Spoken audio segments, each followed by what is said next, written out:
Hey everybody, I wanted to make a quick video kind of going over a quick trick that I've been using to speed up my dungeon clears and be a lot more efficient as I'm grinding for max level. So you can see here, I'm in Demon's Wake. This is kind of like a new dungeon that I've heard is pretty good, just south of Saragar. And the first part's really easier, just killing two skeletons, but the second part, slay all enemies. Now, I know a lot of you probably hate that, killing all enemies. You have to go and find that one little skeleton that's hiding.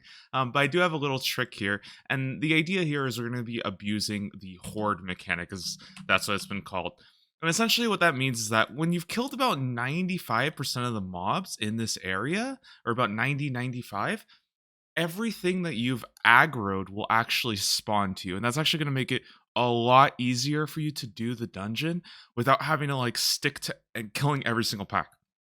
I'm going to go through this map layout here, and I'm basically just going to play the game and only really go for elite packs. You can see I'm just going to aggro stuff. I don't even really have to do damage. If I see an elite pack, I'll do it, but I'll basically work my way on the minimap, make sure I get everything. Again, if I see an elite, I'll kill it, but then I'll just kind of keep going, trying to make sure I've, kind of tagged everything.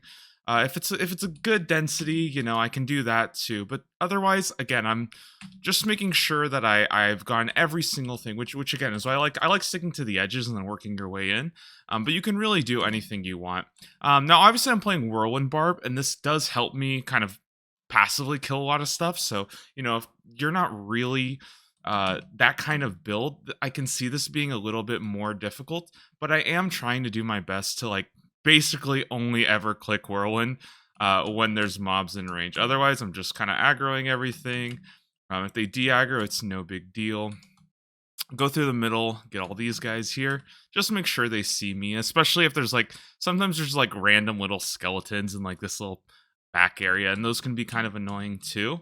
But for the most part, again, I'm just running through, skipping everything, not really taking the time to kill stuff. And you'll see that towards the end here, as I get to the end here, once I've pretty much gotten everything, I just get a bunch of stuff that starts spawning on me. A bunch of elites come out of nowhere, and you're going to see just a bunch of mobs are just slamming down on me. And now over here, we have 15 remaining. And, I might have missed a couple, but you can see that there's still more mobs that are just spawning down on me. And I think here's actually the rest of them. They're all going to come. We got 2 remaining, 1 remaining, and that's it. We cleared the dungeon. The boss spawns. We killed the boss, and we didn't really have to go out of our way for it. So it's a lot faster, a lot quicker, and it's actually a lot more fun. Very cool that we actually got our chest piece, the razor play, unfortunately. So it's a lot faster way of actually clearing the dungeon. The only thing that I would tell you to be a little bit careful of is that you do have to kill some mobs. So if you literally are just AFK aggroing the whole thing, you don't kill any single mobs at all. I don't think they're not all just going to randomly spawn to you. I think it's based off the last elite pack. And then otherwise, the only other thing to think about is be really careful if you're activating a cursed shrine or a cursed chest, or there's a shrine event in here as well, where there's a bunch of demons. Those spawns do count for the slay all enemies. So if you do get that one, unfortunately, you're probably gonna have to camp that and then kill all the enemies there, or else you're gonna have to backtrack and find the random little spawn enemies. But try this out. It's really gonna help a lot, because I know a lot of people hate these slay all enemies, but this makes it a lot better and actually a lot faster than you'd expect. Good luck with your grind, and I'll see you in the next video.